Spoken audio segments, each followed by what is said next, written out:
Hello, everyone. I am Adam Dean. Welcome back to An Attempt to Understand, and thank you for joining me today. So, today we are discussing finding new fun, escaping the kind of TV and tired routine. So, what really made me want to speak about this in particular is just, it's so easy to feel that your life is stuck or that you're on repeat. You're working and you're eating dinner and then you're watching TV and then you're going to bed and then it starts over, But if you felt like that, you're not alone, obviously. There is a way out. And I want to talk about that today, because I think it's far too easy to get stuck in these routines. And, I've spoken about routine before. I rely on routine. Routine gives me great comfort, but it also gives me great pain. I think growing up, I never expected to, it's not I never expected to have a routine. It is, I think I always just admired or not fantasized, but put on like a pedestal when you viewed anyone in media that didn't have a routine, like some famous person in a film going around doing stuff, or you're just, life is an adventure. I think I dived into the fantasy when I was a kid about your life always being an adventure, and you never know what you could end up doing or where you could end up and that type of thing. And I think I not balanced it, but I bookended that fantasy of always viewing life as an adventure and doing everything outside of a routine. I always kind of bookended that with seeing my mum live her routine, which was coming home from work absolutely exhausted, cooking and eating dinner, and then cleaning the house and essentially watching TV for an hour and going to sleep. And don't get me wrong, there are changes in the routine. It's not every day that you go to work, and some days you would see friends or something for that bit of time in the evening, and other days, I was religious, so they would go to church, and that's kind of like a third place. But, so there is differences in it, but overall, it's draining. In my experience, when you work full time, especially with a partner, your time just feels like it's not yours. You wake up, and then you work. You run errands and you do chores in your house, and thankfully I homework, so that makes things so much easier. But when I didn't homework for like a couple of years, and I'm so blessed to not have had to do longer in the office, at least at this point in my career, it was like 12 hours. It was like 12 hours. Like, you close the door in the morning and you turn the key in the lock, and then flipping 12 hours passes and you're staring at your front door again, and you're like, okay, unlock. And it just took all your energy so long to commute, to come home, to plan the meal, to think about it. I mean, I remember before me and my partner had found a consistent routine at all, and we go back and forth in routines in terms of dinner and stuff like that. But before we had anything at all, I remember we would both get up, we'd both commute to work, we'd both commute back, we'd sit on the sofa, and we'd look at each other and say, okay, what do you want for dinner? Oh no. Oh no, no, no. My goodness. That's bad, honestly, because you just don't want to look at each other. You just don't even want to face it. Like, it becomes the D word. It doesn't become dinner anymore. It's a horrible hanging decision. And you see tweets and stuff about that, like, I didn't realize the worst part of adulthood was deciding what to do for dinner every day, or I didn't realize that adulthood was like bills, taxes, and dishes all the time. But realistically, let's get into what I'm really here to talk about. Okay, me and my partner, we really fell into something called parallel play. Parallel play is more really a topic within the neurodivergent community online and stuff, for like ADHD and autism and stuff like that. And parallel play really just means doing separate things in the same space. So, like, I would watch a film on TV and she would paint her nails, or I would play a game and she would do crafting, or she would play her game and I would read a book. And really, in doing parallel play, there's a lot of benefits to it, and it it gives a sensation that you're doing something together without doing something together. Essentially, it allows there to be a lack of compromise in terms of the activity that you're looking to do, while still feeling a fulfillment from the sense of presence that your partner is there. Which, at least for me and my partner, is a really important thing. The sense of presence, in terms of our past history with our home lives and stuff like that. It's really important that we physically feel comfortable, and I mean that sounds silly to say, but it seems a heightened level of importance for us. um with these activities, again, it's not that the routine itself is toxic, or that the inclusion of parallel play is toxic, because at its root it's not a conflict, but what I find is the conflict is that there was just no growth in it. We ended up just melting into the couch, kind of waiting for the day to pass, um, and being comfortable didn't always equal being connected. And sometimes it was kind of hard to realize that fact. So really that was the first step in recognizing, um, is noticing the rut. And again, the term rut, you kind of hear it in, I don't know, like in the show Friends, or in an old rom-com or something like that, um, and it only came back into my head when I was really going over this topic and speaking about it and stuff. But it really is just stuck in a rut, feeling like you're never doing new things. You're never actually like living life. You're just kind of fulfilling the time that you have in each day, And for us, that really came out in feeling like we were never properly spending time with each other. Like, even though we were seeing each other every day, we were really spending more time with the co-workers that we had conversations with, or the friends that we would bring over like a couple nights a week and spend like purposeful time with, because we were just easily settling into this routine of hanging out with each other and not really connecting. So, in terms of fixing that, again, we're all about actionable advice here on An Attempt to Understand. The first thing we did, which was quite a small thing, but it really did help, is we started doing like a midweek date night. We started taking Wednesday.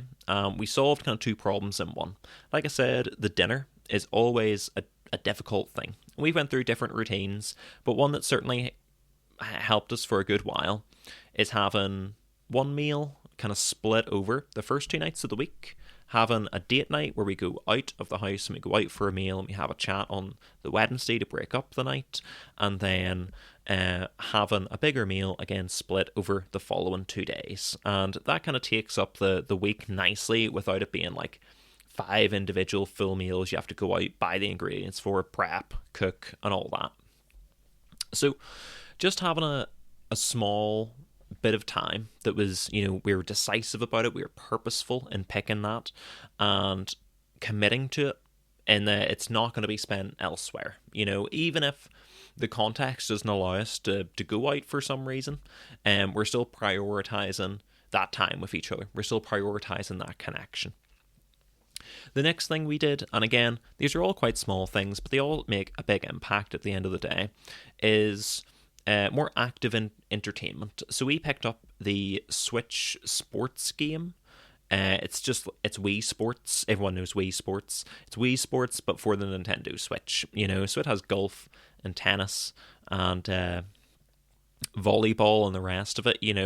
And again, it's a really short thing, but it gets us up and it gets us active. And even if it's just 15 minutes, usually, honestly, it's like an hour or 90 minutes of proper doing stuff. And to be honest, Nate, you really feel it. See, when you don't work out, you don't run, you don't stretch, or you don't do any of it, you just kind of live your life.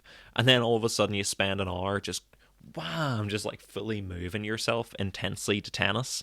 You actually feel like I've extended my arm too much, But even taking it to the excessive place, even just 15 minutes of us getting up and popping it in and playing a wee bit, it fosters the connection that I'm speaking about. It gives an opportunity to laugh and to have fun and to be competitive and to joke and to liven spirits more than, your regular routine of entertainment does.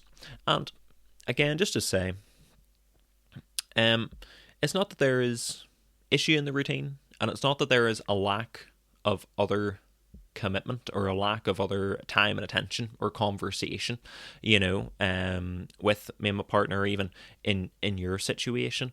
It is, I really think specifically about finding areas where you have become content and re-asking the question, am I content here?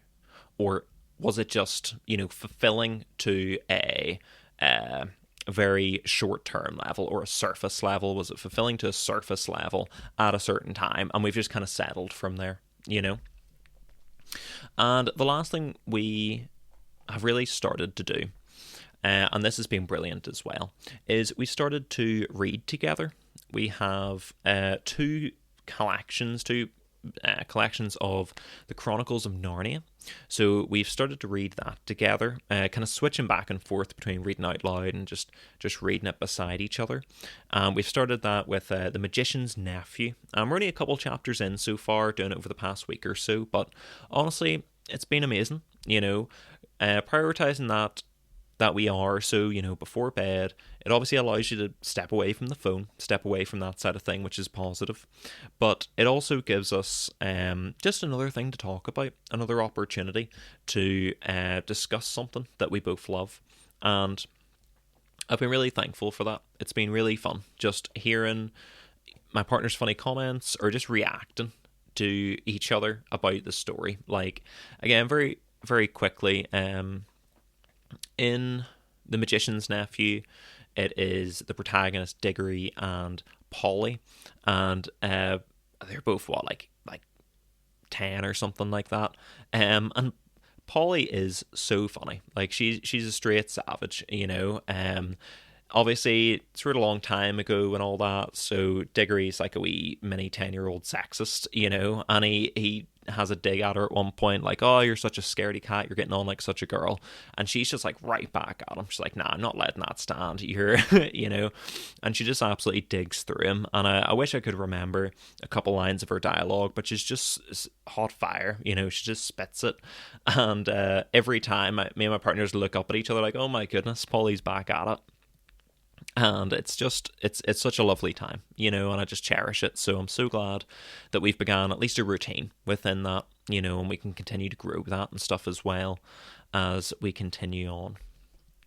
So, to recap, people, what we're really talking about today is finding yourself falling into a routine that you're not really happy with and that you don't feel, I guess, serves you fully anymore, or at least isn't checking all of the boxes. Obviously, I've spoke a lot personally from my experience with my partner specifically in finding the techniques that help us with our relationship. But really, the techniques would stand to improve in any situation, even if it is yourself. It is still, at the end of the day, about, I believe, fostering connection, a new opportunity for different experiences, which again for us was kind of setting a weekly date night where we take a break in the middle of the week and we get away from everything and we kind of have a refresher between ourselves, having the Switch game, which kind of creates a new opportunity for getting active and having fun each day, as well as reading together. Again, just another opportunity to laugh, enjoy each other's company, and really make sure that we're feeling, fulfilled within spending the time together, because you don't get a lot of time every day. You really don't. Between all the commitments, between commuting, between everything, your time just disappears. So finding ways to prioritize it and really make it as effective as possible with your partner or with yourself is absolutely essential. So that is pretty much everything I wanted to discuss this week, people. Again, thank you very much for listening. I've been Adam Dean, obviously here on An Attempt to Understand. If I was to pose one question to yourself, I suppose it would have to be, what's one small thing that you could try this week to reconnect or recharge, and you could share that below in the comments with us if you're feeling so able.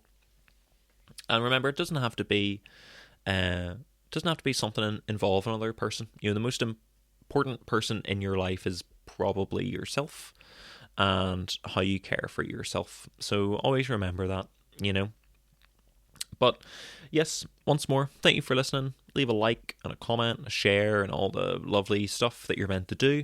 And I hope you have a wonderful, wonderful week ahead. I've been Adam Dean. This is An Attempt to Understand, and I'll catch you next week. Thank you very much. Bye-bye.